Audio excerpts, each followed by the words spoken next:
Welcome back, everybody, to a surprise review. I have to talk about my first ever WarioWare game, WarioWare Get It Together for the Switch. So, I had avoided this series a little bit in the past, thinking that I'm not going to enjoy playing the minigames on my own.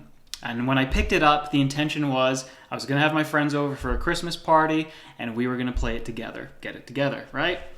I see that it supports 4 players on the box. However, when we put it into play, imagine all of our surprise when the multiplayer modes are actually grayed out.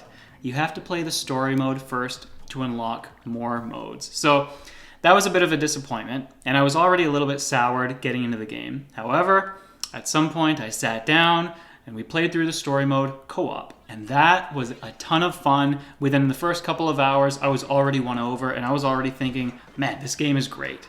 The mini games, first of all, they all feel a little bit reflex-oriented. Don't worry, if you're a little bit slower, if your reflexes aren't as sharp, that's okay. You're still going to have a fun time with it. They start out nice and slow, they're a little more forgiving, and then they speed up the better that you do or the harder that they get.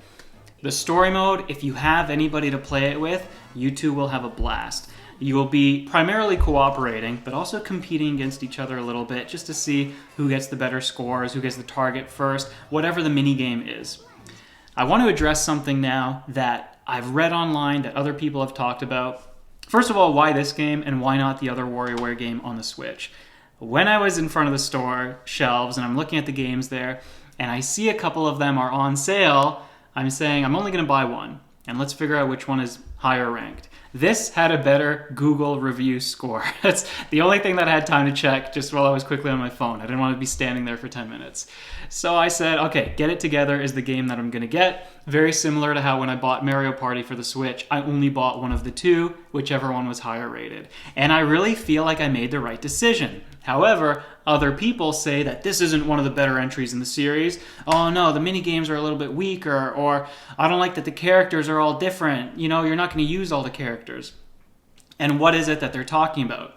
This game has a really large ensemble of different characters, and each character is going to play a little bit differently. For example, Wario, he's got a jetpack. So he's going to be flying around, hovering on the screen, and then when you press his action button, it's a shoulder charge to the left or to the right. There's another character who has a different kind of jetpack with water, and so when you move the control stick, she's pushing water in that direction and actually moving in the opposite manner. And if you press her action button, then she freezes still on the screen, and you can throw your water from there. Other characters are hopping around. Other characters, you have jump buttons. They might stick to the ceiling. Some of them are shooting projectiles. There's a whole lot of different characters to choose from. And much of the game encourages you to play randomized. So you can press all in a mini game, and that'll have all characters available to you, and it just cycles them through randomly for you. That's my favorite way to play, because I like how they all feel, and I like how each different character's abilities and movement is going to make that mini game feel a little bit different. How is that something that people could complain about? Why would you complain that all the characters feel different? That's the best part of the game to me. So, if you haven't played a WarioWare game before, I think that this is a fantastic one to start with or to dip your toes into. If you have played other WarioWare games before, I'm curious if you're somebody who says that this one is not as good and why. If it's for what I just mentioned, you're going to have to explain it in a little more detail to me. Now, what else can I say about it? Again, with the multiplayer, I just want to focus on this. I have now unlocked most of the other multiplayer games. I've unlocked all the modes at least, but I don't have every minigame available. And the 4-player minigames, quite honestly, are not incredible. They're not the most fun. Still, my most enjoyment is derived from playing with 1 or 2 people and competing or cooperating. And that doesn't diminish the experience for me. It's a little bit disappointing. It's a little bit of a letdown that it's not necessarily optimized for 4 players. But if you have one other person to play with, or even if you just like the idea of a lot of quick, fast, reflex-oriented games, you're still going to have a good time on your own. Anything else that I need to talk about? Not necessarily. The graphics are funny and silly. A lot of the different designs and aesthetics that they have in the game kind of remind me of back when I played with the Game Boy camera. Remember that big eye? And you could connect the printer to that and print out a bunch of silly things. WarioWare's got that kind of Japanese zaniness going on.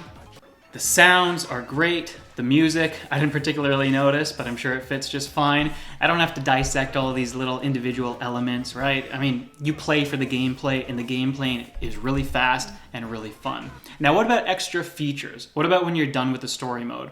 There's more stuff that you can unlock. There are new rotating weekly challenges that you don't need Nintendo Online subscription for. As long as you're connected to the internet, I believe that'll automatically update for you. And upgrading your characters and dressing your characters up in cosmetics. This is something to me that is completely optional. That said, they could have implemented it in a way that was more fair. It requires a lot of grinding, and the way that it works is as you grind the minigames and as you complete these different objectives, this checklist of achievements, you will get coins. You spend those coins on these items, and you gift the items, these presents, to the different characters. And when you do that, you get a corresponding number of affection points from the characters, basically experience points.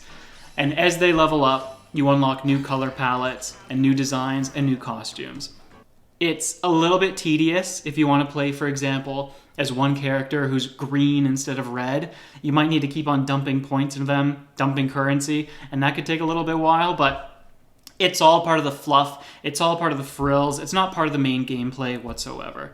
So, WarioWare, get it together, a fantastic, fast-paced, frenetic game. If you're looking for something with short instances for yourself or to play co-op, I can't recommend it enough. This is already my #1 surprise of the year, and I'm sure when I do my end of the year rankings and reviews, this is going to rank pretty highly on there. So there you go.